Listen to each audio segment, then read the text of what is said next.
Welcome everyone to a brand new episode of Max Talks Box Office.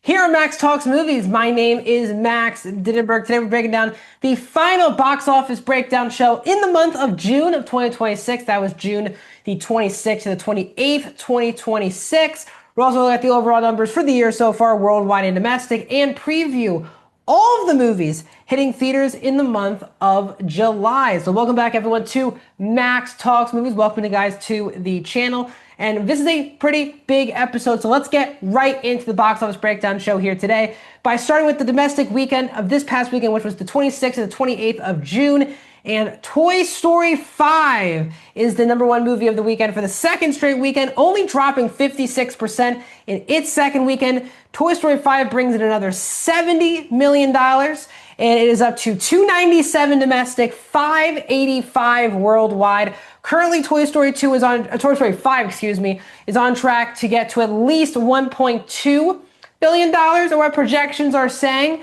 If that, of course, holds, Toy Story 5 will be the third consecutive film in the franchise to join the billion-dollar club after Toy Story 3 back in 2010 and Toy Story 4 back in 2019.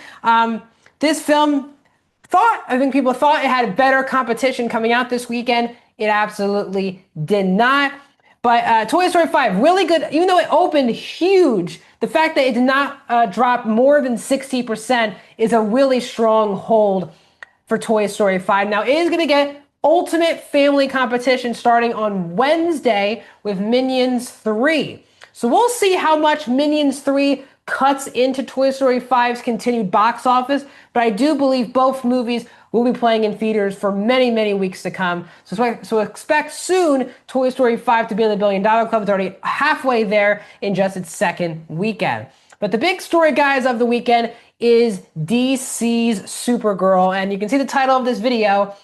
Disaster is the way to describe this movie. $38 million opening domestically for Supergirl. It opened to $68 million worldwide. This is what you like to call a good old-fashioned flop.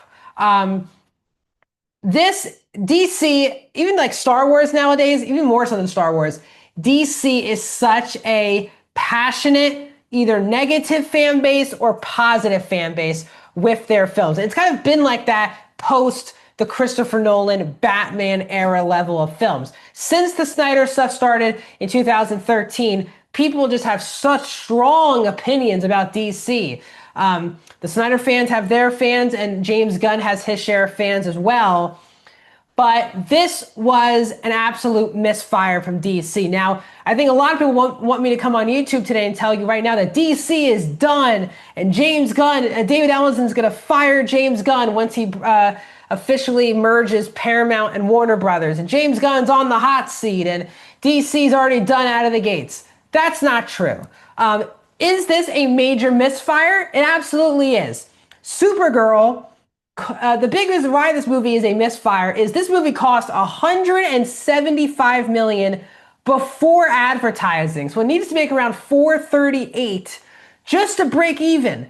And the movie is not even close. It's still $32 million away just to get to the $100 million mark. This movie will lose DC and Warner Brothers a lot of money. And I think some people are like, well, they came out post Superman last year with Supergirl and Clayface, and on the page that's totally accurate. Should James Gunn have come out with bigger characters at the beginning of this DC? But let's look at Clayface. A lot of people were saying, well, Max, you're going to be a hypocrite. You're crapping on them taking a risk of Supergirl, but you're not going to take not crapping on DC for taking a risk with Clayface. Clayface reportedly only has like a $40 million budget, guys. So that movie is a really good risk, because if the movie makes at least like $90-ish million, they break even at the box office. That's a good risk. A small movie, not trying to be the biggest thing of all time. Supergirl, because they gave this movie a whopping $175 million budget, it needs to perform like a regular big-time blockbuster movie. And last year, Superman, which cost around $225 million before advertising, made around $618 million. Everyone knew Supergirl wasn't come close to the numbers of Superman. But based on its budget, it couldn't be that much of a decline between the box office of Superman and Supergirl. And that was a big miscalculation. Also doesn't help is people did not like this movie. Critics didn't like the movie. The audience didn't like the movie. The audience score is weak on both Rotten Tomatoes and Cinema Score. Again, you're going to find people who like the movie. Good for you. Again, it's subjective, but based on the majority of people, it does seem like people didn't really enjoy this movie. No, not just misogynists. Regular people just chose not to like this movie and didn't really enjoy themselves. And DC's in a very interesting spot where Superman did well, but it wasn't the most memorable box office run for that film last year. There wasn't as much buildup and excitement as I think people were expecting with James Gunn taking over the studio. And Supergirl, again, this is a movie that has no marketable actors in it, right? Millie Alcock's known for being on the small screen with House of the Dragon. Momoa is the most famous guy in the movie. And again, Aquaman, billion-dollar movie, of course. But he's not playing Aquaman and he's not really in the marketing that much for this movie. So it really rides on the shoulders of a lot of actors who are not that famous, don't bring butts to seats, and Supergirl is not a big enough IP on its own to just become a box office juggernaut. And I think James Gunn put too much confidence in how people either loved his movie, were excited for his universe, that they would just go on the ride with him and check out Supergirl. But comic book movies, the genre itself has really changed over the last decade, really since COVID. Before COVID, if there was a big superhero movie that was coming out, people were going to go give it a chance, DC or Marvel. But now, Marvel has struggled at times post-COVID. DC, of course, has struggled post-COVID. The Flash was a big disaster. Aquaman 2 was nowhere near as successful as the first Aquaman movie. And then you're looking at the Suicide Squad, nowhere near as successful as the first Suicide Squad. So they have really struggled post-COVID as well. And that's because people do care about quality now with these superhero movies. They're not just going to flock out and spend $20 to $25 a ticket to see these movies on the biggest screen possible to be let down. And I do think a lot of these comic book movies have let down a lot of people over the last 6 years. And if they're not hearing good responses, again, these are usually family movies to go to see, these superhero films. So let's say you wanted to see Supergirl to IMAX. That's like $25, let's just say $23, $25. You're spending, if it's a family of 4, you're spending $100 just to get into the movie. That's not counting parking or the concessions. You're spending well over $100 to go see this movie. And I think when people now, with how expensive it is to go to the movies, and which I really appreciate, people are really valuing IMAX, Dolby, the premiere screens to see these big movies, they would be rewarded with a good movie. But I think people now are thinking a lot more about their checks and their money now, where if we're going to spend over $100 to go see this movie, it better deliver.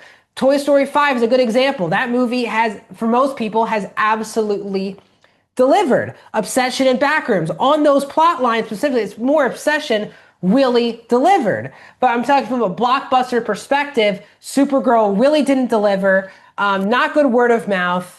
And DC has never been less popular in my lifetime, if I'm being real honest. I grew up and DC, even though the brand overall wasn't at the height, Batman was a massive thing. I grew up with the Christopher Nolan films. Like the first one came out when I was 3 years old. I grew up with that era. And while people want to crap on the Snyderverse, those movies were also pretty successful. Wonder Woman was a billion-dollar movie. BVS got very close. Man of Steel is still the highest grossing Superman film of all time.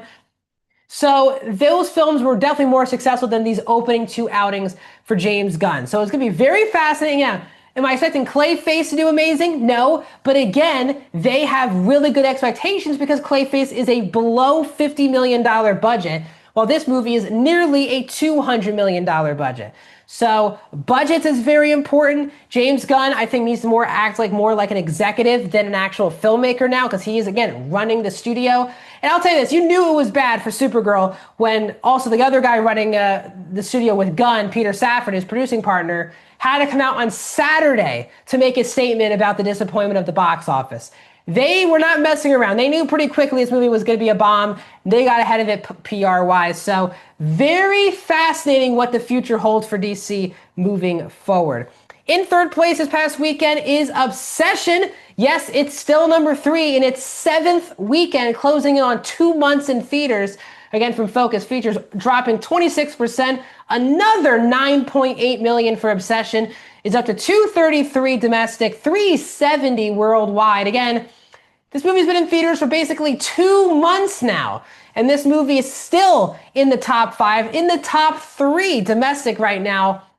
It is doing extremely well. People are very excited about this film. Really cool to see. But I've talked about this movie for over a month now, so we'll keep it moving. At number 4 is Jackass Best and Last, the final film in the Jackass franchise for Paramount, opening to 8.4 million domestic and only 10.3 worldwide. This is easily the weakest opening weekend in the history of the franchise, so clearly they are stopping at the right time. The last movie, which came out in 2022, opened to $23 million.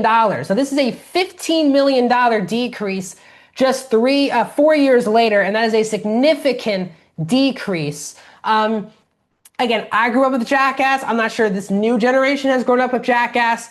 Again, this movie's budget is $10 million. So it needs to make around like 25, 30 to break even. It'll probably get to around that point. But still, I think this is a pretty disappointing number for Paramount. They're trying to cash on that this is the nostalgia play. This is the last Jackass movie. But I think there were rumblings that this really was half a movie. It was like half new stuff, half old stuff we've already seen. There was obviously the facts that Johnny Knoxville himself was not going to partake in any of the stunts in this movie. So a lot of things were going against it, but I was surprised how bad, I guess how significant decrease this movie is in the franchise. No film in this franchise opened below 20 million domestic, so not good stuff. Also, not a disaster, but just not a good opening for Jackass Best and Last. But wrapping up the top 5 this past weekend is Disclosure Day from Universal in its 3rd weekend, dropping another 54%, 8.1 million for Disclosure Day this weekend, is up to 94 domestic and 193 worldwide. Again, this movie is probably not going to get to its break-even point. The budget was around $115 for this movie, so it needs to make around $287. It's $100 million away. This is also not that big of a success as well. So Toy Story, horror and animation are the hot things right now, not superhero stuff, which is definitely surprising, and not these usual box office successes like Masters of the Universe, Mando and Grogu, and Disclosure Day. Let's talk about the domestic box office of the overall year here so far. Super Mario Galaxy is at number 1. Michael is at 2. Hail Mary at 3. Toy Story 5 is already the 4th biggest movie of the year here in the United States and Canada in 2 weekends. And we'll probably get to at least number 3 when I talk to you guys next week. Obsession, number 5. Devil Wears Prada 2 at 6. Backrooms at 7. Mando and Grogu at 8. Hoppers is at 9. When we look at the overall worldwide numbers so far this year, as of now, Super Mario Galaxy is the only billion-dollar movie of the year. That's from Universal. Michael is at 977 worldwide. We'll see if he can get to $1 billion or not. Project Hail Mary at 3. Devil Wears Prada 2 at 4. Toy Story 5 at 6. Hoppers at 7. Obsession is at number 8. Backrooms at 9. And The Mandalorian and Grogu wraps up the top 10 overall for this year. So let's get into, because July starts this upcoming Wednesday, let's break down all of the movies that are hitting theaters this upcoming month. That starts this upcoming Wednesday, guys. Yes, July 1st on a Wednesday, Minions and Monsters hits theaters. It's the 3rd film now in the Minions trilogy, of course, a part of the overall Despicable Me franchise. The Minions franchise, the first Minions made $1 billion, the second film made $950. So expect big numbers for Minions and Monsters this weekend. Hitting theaters on Friday in time for July 4th is the new Angel Studios film's Young Washington. That's the biopic on George Washington. We'll see how that does pertaining to people who want to celebrate July 4th by watching George Washington. July 10th, which is next Friday, you have a lot of releases hitting theaters. The biggest is Disney's Moana. Both the first Moana film, which came out in 2016, the animated film made around like 600 million, but the sequel, which came out 2 years ago, made over $1 billion. So we'll see how the live action Moana does. I don't think the movie looks particularly great. If the reviews are not good, we'll see. But Moana hits theaters on July 10th. Evil Dead Burn also hits theaters. The last Evil Dead film did quite well a couple years ago. So we'll see. Again, horror is hot right now. And then A24 has The Invite releasing wide as well, so on July 10th. That is the new film directed and starring Olivia Wilde, Seth Rogen, Penelope Cruz, Edward Norton. We'll see if that movie can do any damage as well. July 17th is the new Christopher Nolan film, The Odyssey. Projections are now $80 to $100 million opening for that film. Again, Oppenheimer, his last movie in 2023, got to $950 million worldwide. We'll see how The Odyssey does. It is under 3 hours, but barely under 3 hours, but there's really no competition going up against it. So we'll see how The Odyssey does on July 17th. On July, and there's really nothing coming out also as well on July 24th. You have Motor City, that's a new action film starring Alan Ritchson. That's coming out on July 24th. And then wrapping up the month of July on July 31st is Spider-Man Brand New Day. Again, the last two Spider-Man movies are billion-dollar films. Two big movies for Tom Holland, 2 weeks apart. We'll see if Spider-Man can kickstart the big year for Marvel as they end the year with Avengers Doomsday. What are you guys' thoughts on the box office? Let me know down in the comments. Like this video, subscribe to Max Talks Movies and my Patreon. I'll see you guys in another video very soon.